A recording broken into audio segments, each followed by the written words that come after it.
Hey everyone, Paul Johnson from Waconia, Minnesota, and also part of the Laughing Trail Fly Tying Club. Today I'm going to be tying a streamer pattern called the Yellow Foxy. To my knowledge, this came from Ross Mueller. I don't know that he created the fly, but that's who I found out about it from. So I pretty much followed what I think is the original pattern with just really two minor modifications. So I'm tying it on a size 8 streamer hook. The tail and the main wing is yellow marabou. The body is diamond braid and gold. I do put a little overwing of some fox squirrel. My two changes, I did tie it with a cone head, and I did put a little collar of some yellow rabbit that I put in a dubbing loop. So let's just go through it.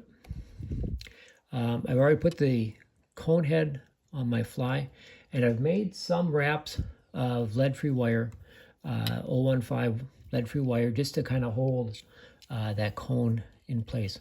So I'll start my thread. I'm using some 6/0 uni in yellow. Just get my thread started and then lay just a thread base back to the bend of the hook. So I've got a single marabou feather. I'm going to tie that in for the tail. Make a couple loose wraps here, snug it up, see where I'm at. Yep, that looks okay. So at this point, I'm going to cut off that excess feather. And then I'll take my thread and just wrap back a little bit further than where I tied that in. Just get that tied in good.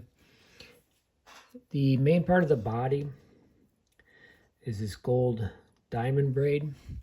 You could kind of use any sparkly material that you wanted here, any type of even chenille or anything would work.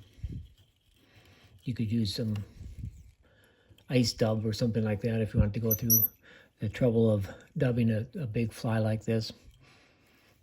I'll swing my bobbin cradle over, and then I'll just use the rotary feature of my vise to wrap this diamond braid. And you can kind of wrap back over itself to build up just a little bit more bulk, if you will, than just a single strand of this diamond braid.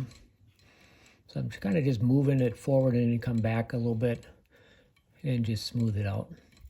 Then I'll get up to right behind the cone, and then I can secure that with my tying thread, and I'll cut off that excess.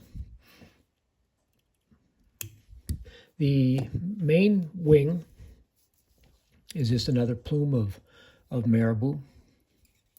Tie that in right behind the cone. The goal here is to have that directly on top of the hook. So don't let your thread pull it around to the side of the hook at all.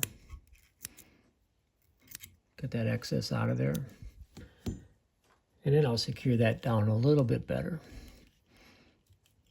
Okay, now I've taken a small clump of squirrel tail. This is a fox squirrel. I've actually tried to clean it and stack it a little bit. It's pretty slippery. Kind of a little bit hard to work with. So we're just going to collecting wrap, a couple additional wraps of tying thread. And again, try to keep that right on top of the hook shank.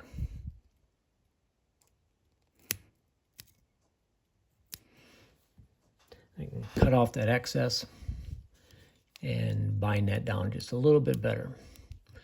Okay, then the next thing is I'm going to make just a little collar. So I'm going to make just a real small dubbing loop.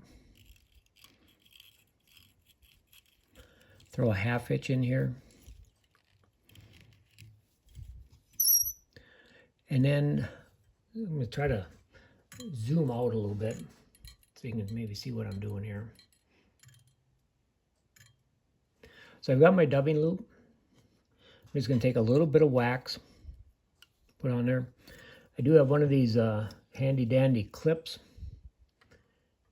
that I've put my rabbit fur in. And grab my dubbing twister.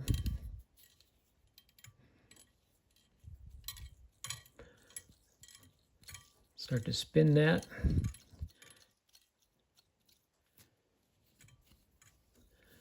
And kind of pick that out a little bit. Okay, now I'm going to zoom back in.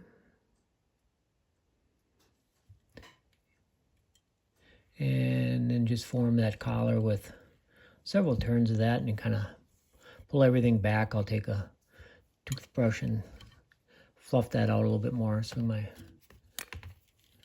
bobbin rest out of the way here. Secure that dubby noodle with my tying thread.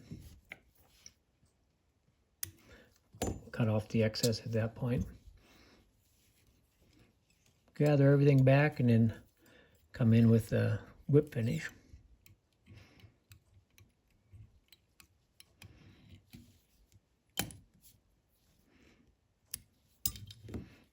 And there we go.